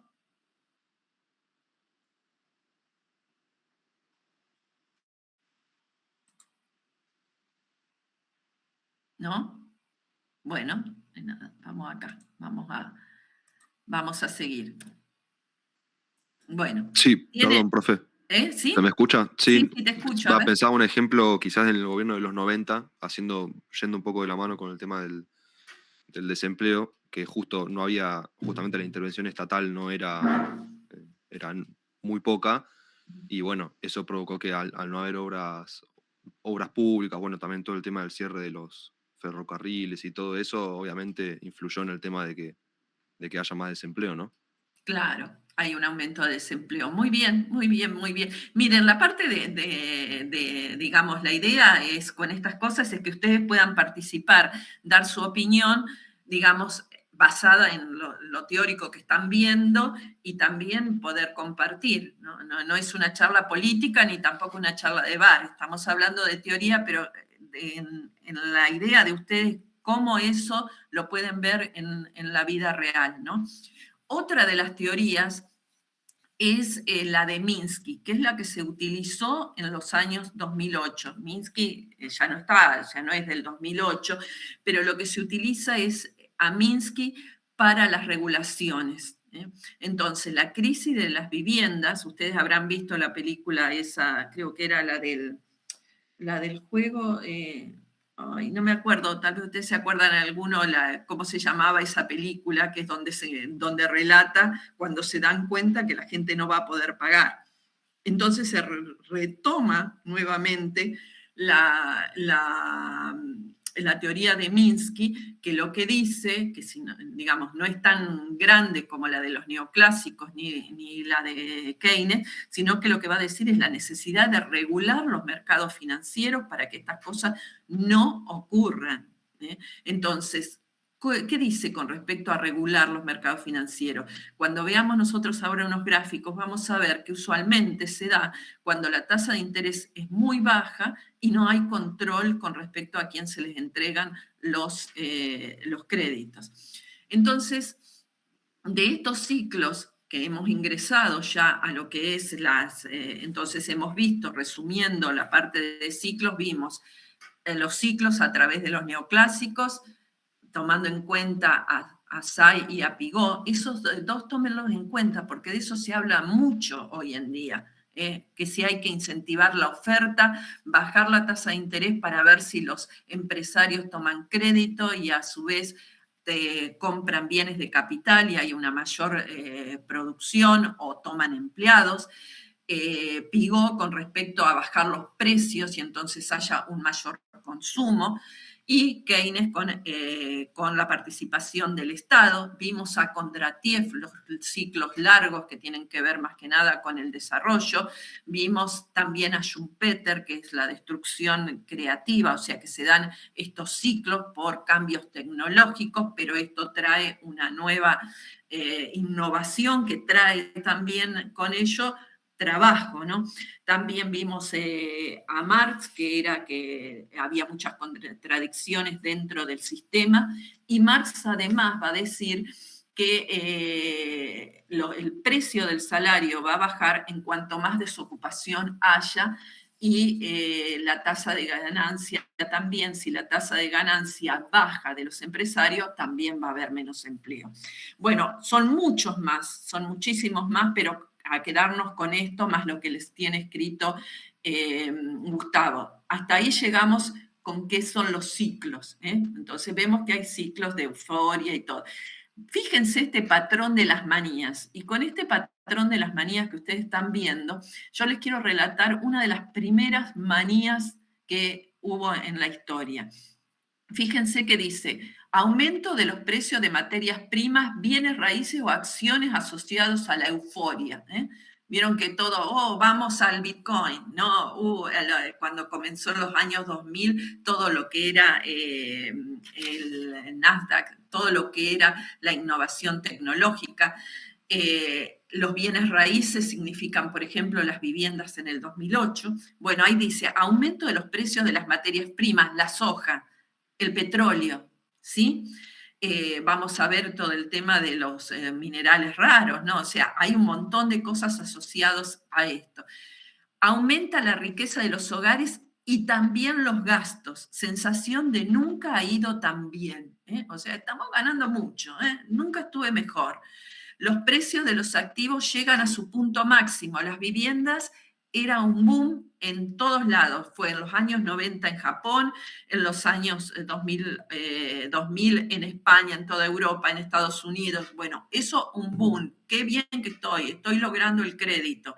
Los precios de los activos llegan al punto máximo, un Bitcoin a $100.000, y luego comienzan a descender.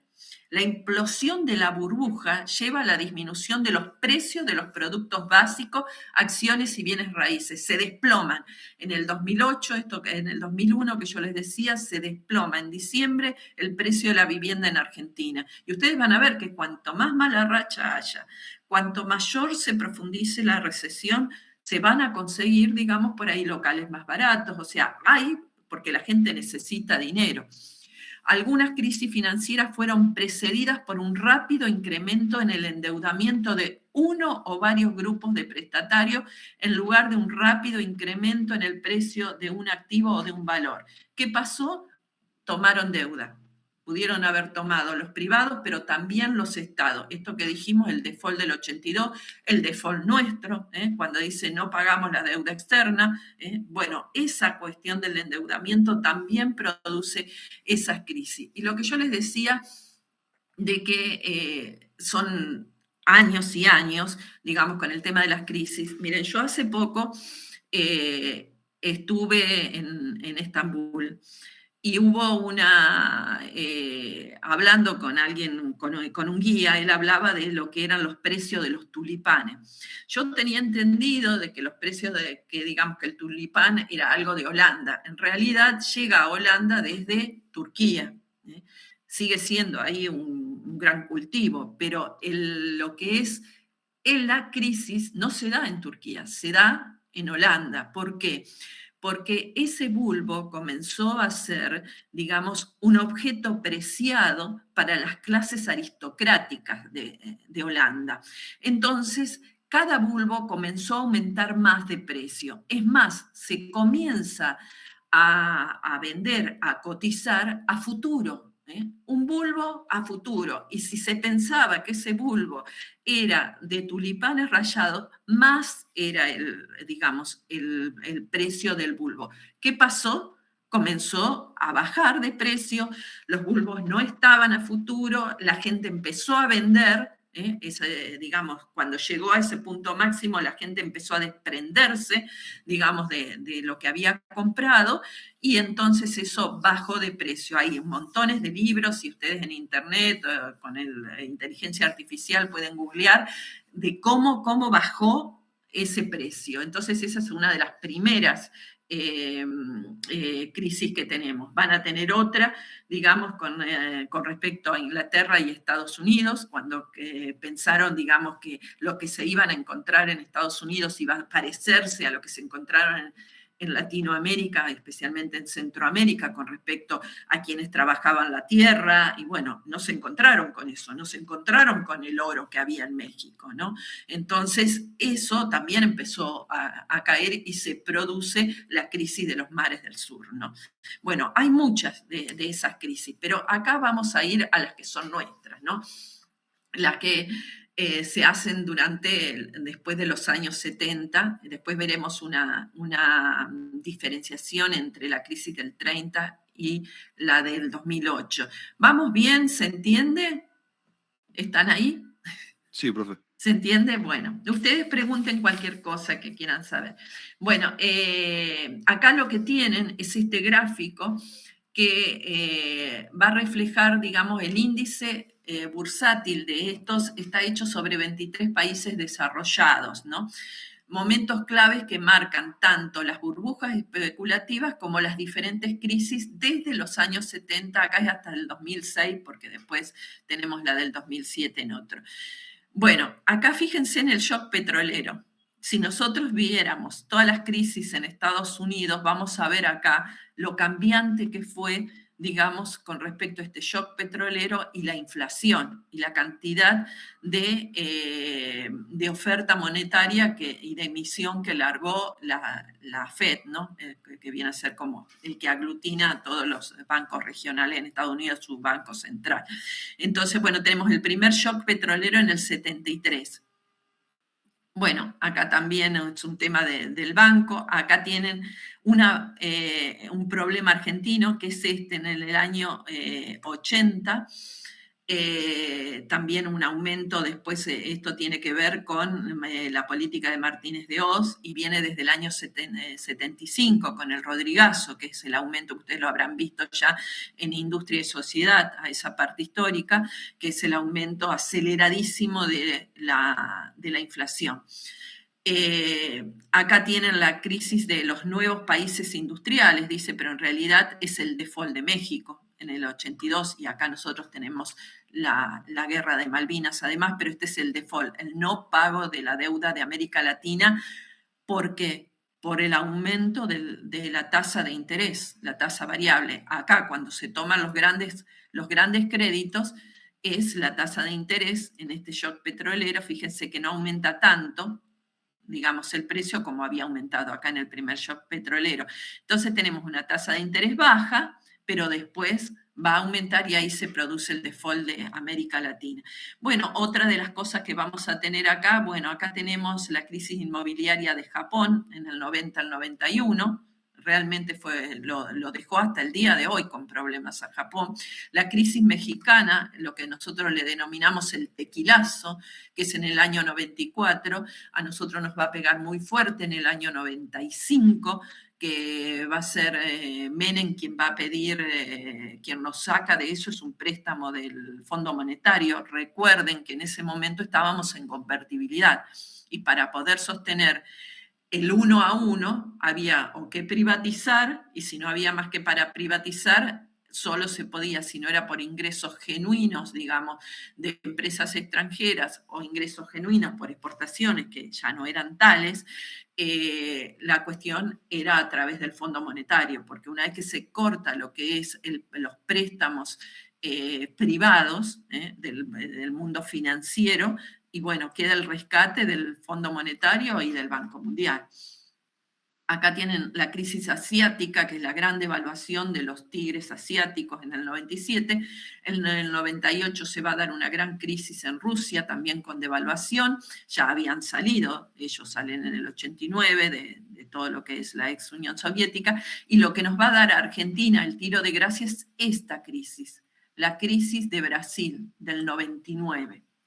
Si nos pasaba de todo antes, bueno, Brasil, nuestro principal socio comercial en ese momento y aún hoy, y nosotros con un dólar totalmente apreciado, porque estábamos en convertibilidad, que haya devaluado el real nos pegó el tiro de gracia y ya estábamos preparados. Fíjense esto, la crisis no empieza de un día para el otro, la crisis se va gestando. O sea, tenemos la mexicana, la asiática, la rusa y la brasilera.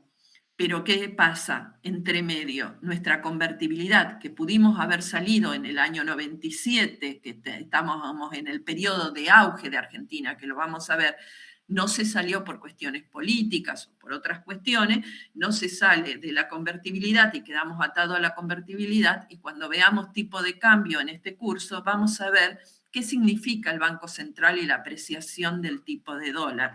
Entonces, se aprecia, hay menos exportaciones, y nosotros necesitábamos que ingresaran dólares para la convertibilidad. O sea, acá ya la suerte estaba echada.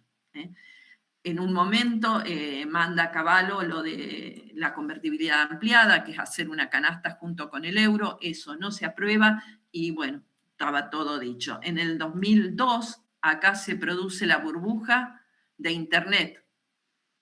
También se produce, no en Estados Unidos como algo que se produce y de golpe, no, viene gestándose con precios de tasas de interés muy bajas, entonces la toma de créditos era alto y una especulación muy grande con todo lo que es las tecnológicas. Bueno, explota y comienza a bajar. Y baja después la tasa de interés y comienza la burbuja especulativa. Como ven, no se da de un día para el otro. Van gestándose ciertas cosas y no se toman las medidas del caso. Y ahí entra la teoría de Minsky, que es la regulación financiera. Tenemos el 11 de septiembre del 2001, lo de las Torres Gemelas, la crisis turca, y acá la nuestra, diciembre del 2001. Después, bueno, acá tienen la Segunda Guerra del Golfo, pero es ahí. Y estas son las tasas, comparación entre los ciclos de Estados Unidos y Sudamérica.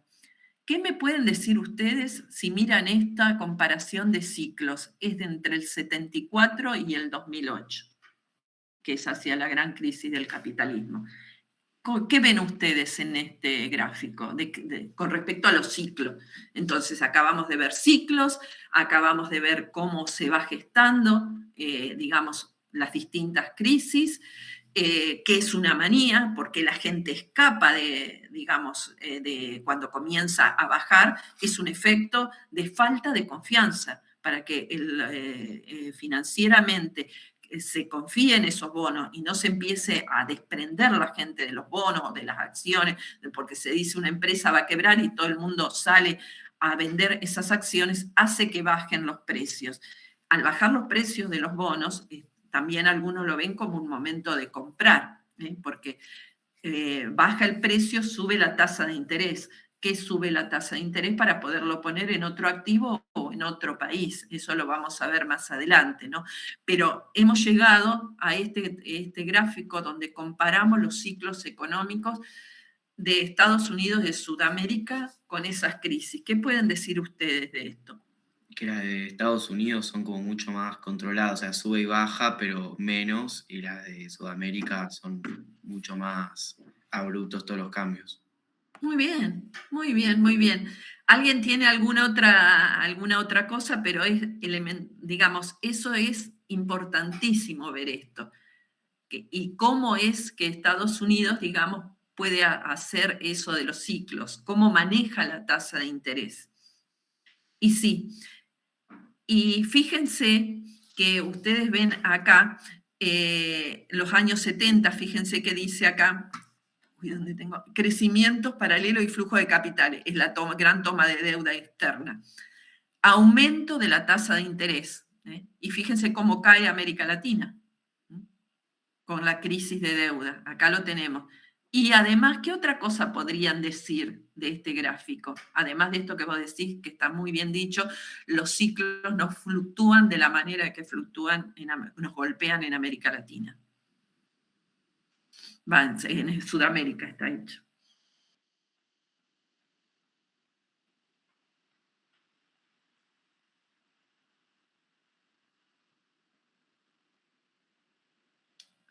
¿Qué otra cosa ven en este gráfico? Una fue que la fluctuación no es como un serrucho de Estados Unidos y no es tan profunda como la nuestra. ¿Qué otra cosa podrían ver?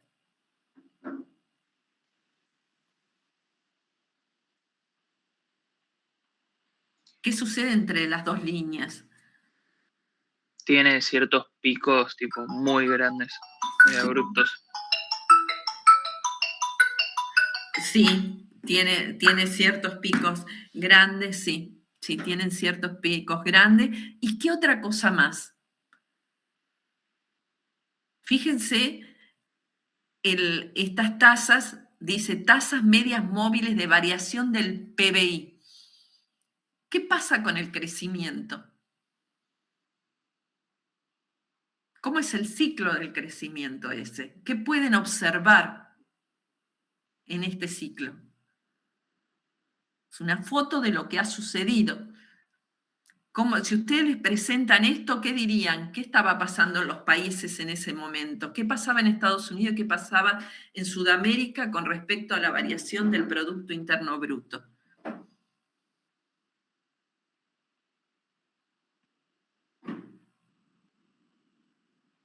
Van de la mano.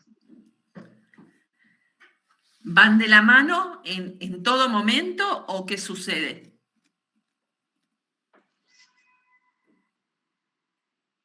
Si irían de la mano, tendríamos que ponerlos juntos, ¿no? No, no siempre, pero como que tienen ciertas tendencias similares. Tienen ciertas tendencias. Por lo menos al principio. Al principio podríamos decir, y ya hablaremos en algún momento de esos años 70, que es donde cambia realmente mucho la economía. Se vuelve al neoclásico y se abandona lo keynesiano. Pero después pasan a ser más opuestos. Después pasan a ser opuestos. Muy bien, muy bien. Entonces tenemos dos características muy fuertes en este gráfico. Estados Unidos utiliza herramientas de mayor estabilización. Esto que les hablaba Gustavo con respecto a la tasa de interés como método para estabilizar la moneda, y la inflación, cómo manejar, entonces hay un mayor manejo. Y esta otra pata que decían ustedes, cuando Estados Unidos está por arriba, nosotros tenemos una crisis. Cuando nosotros, fíjense que durante los primeros años 90, que era todo el tema de las privatizaciones, nosotros estamos en pleno crecimiento, hasta el 95 que fue el tequila. Ahí comenzamos a descender, pero en realidad estábamos por arriba nuestro crecimiento de lo que crecía Estados Unidos. Luego directamente bajamos. Fíjense que cuando decimos ¿por qué no salimos en el 97? Miren, por lo menos nosotros estábamos en auge, estábamos creciendo, no en ese auge de boom, pero sí antes de una caída, ¿no? Y después, bueno, en el 2002 la grande crisis nuestra, y ahí la recuperación que se da en casi todo América del Sur y en América Latina. El tema acá ustedes tienen de la soja, el precio de las materias primas. Y Estados Unidos va hacia la gran crisis del 2007 acá. Comienza, digamos, con sus tasas. Acá ellos van a tener el tema de las .com y va a ir bajando. Tasas de interés baratas. Y bueno, en 2007 se les da la crisis. Muy bien las dos apreciaciones que hicieron. Bueno, acá, Gustavo, no sé cómo estamos, o termino Argentina y nos queda pobreza. No sé cómo estamos de horario. Estamos en y media, Edith. Bueno, entonces, a ver, si te parece. Yo pararía acá para no Sí, saturar sí, sí, demasiado el sí, sí. rígido. Sí, a ver, yo pararía también, dejo de presentar. Bueno, yo pararía, digamos, acá también, Gustavo, para dejar Argentina y después darles pobreza. Y nos quedaría, si vos estás de acuerdo, la primera parte y ya después seguir Y seguimos con producto. con lo otro. ¿Alguna pregunta con respecto a esto? ¿Entendieron de qué se tratan los ciclos y crisis, no? Sí, yo tenía una consulta, profe, que Sí. me quedó. Con todo el tema en los 70s, del tema del aumento de las tasas de interés que golpea a toda América Latina, Ujú. ¿tuvo alguna correlación con todo el tema del Plan Cóndor?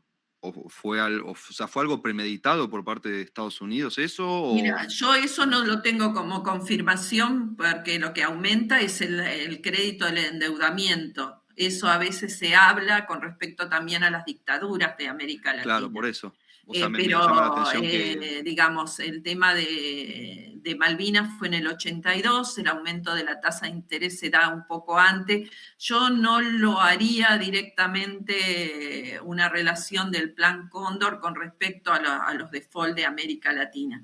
Bien, gracias. Porque también, digamos, después sí podemos hablar, pero digamos, a veces no todo tiene que ver con todo, pero no siempre, ¿no? Luciano, el tema de la dictadura y el Plan Cóndor, también Pinochet, o sea, todo lo que se da políticamente en América Latina. Pero a nosotros después de Malvinas no tenemos acceso a mercados internacionales, eso va a ser, digamos, que tomen las que habían quedado como empresas públicas, porque en realidad en el gobierno militar no se privatizan, como empresas públicas se va a tomar créditos a través de las empresas, como la ITOL Argentina, no sé, Gustavo, viste todas las eléctricas anteriores, que se toman a través de empresas públicas porque al Estado no se le prestaba. Pero no lo descartaría, pero no lo tomaría como un tema que fue eso. No. Aparte que fue anterior. Y la toma de los créditos que se dan en los años 70 a partir de la suba del precio del petróleo son los petrodólares y más que nada los países árabes. Y que llevan todo ese capital de los países árabes, se van a los bancos ingleses y a los bancos americanos. Entonces, desde ahí, antes Inglaterra nos prestaba hacia los ferrocarriles y también tenía todo el tema de terreno, pero llevan ahí y había un exceso de capital y ahí se entra a poner con tasas baratas en el mundo, como sucede. Claro, ahí en los 60 aparece la OPEP. Uh-huh. En los 60 aparece por primera vez la OPEP, que Claro. empieza a controlar el precio del petróleo como una organización, y ahí es donde pasa al 100% arriba el precio del petróleo, genera una gran concentración de riqueza y, como decís vos, va a parar a los bancos y los bancos son verdulerías. Entra lechuga, vendo lechuga. Entra platita, tengo que vender platita. Y ahí es donde se ponen creativos. Ahí es donde empiezan a pensar en qué hacemos con toda esta plata.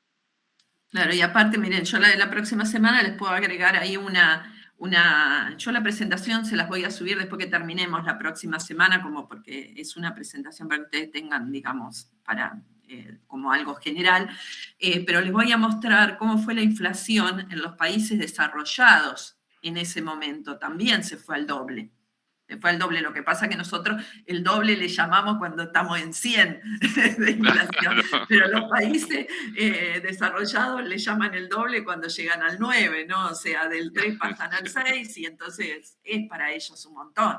Pero si vemos, en esos mismos años se da también el aumento de inflación y obviamente después el aumento de tasa de interés. ¿Está Luciano? ¿Alguien más tiene alguna Perfecto, pregunta? profe, gracias. ¿No? Bueno, Gustavo, ¿cerramos? Sí, señora. Cerramos ahí. Ahí les decía, o sea, la expectativa que tenemos con con Edith, es ir fomentándoles la visión crítica, es ir fomentándole a ustedes la visión crítica, ir dándole alguna herramienta como para que puedan ir visualizando hacia dónde va cuando ocurran las cosas. Como ya pasaron y como los ciclos son ciclos, si ustedes empiezan a juntar un poquito los muñequitos y empiezan a ver que las cosas pueden llegar a pasar. Y eso los va a prevenir en salud cuando tengan que hacer inversiones, cuando tengan que dar golpes importantes de capital a las empresas, cuando tengan que migrar hacia algún tipo de mercado.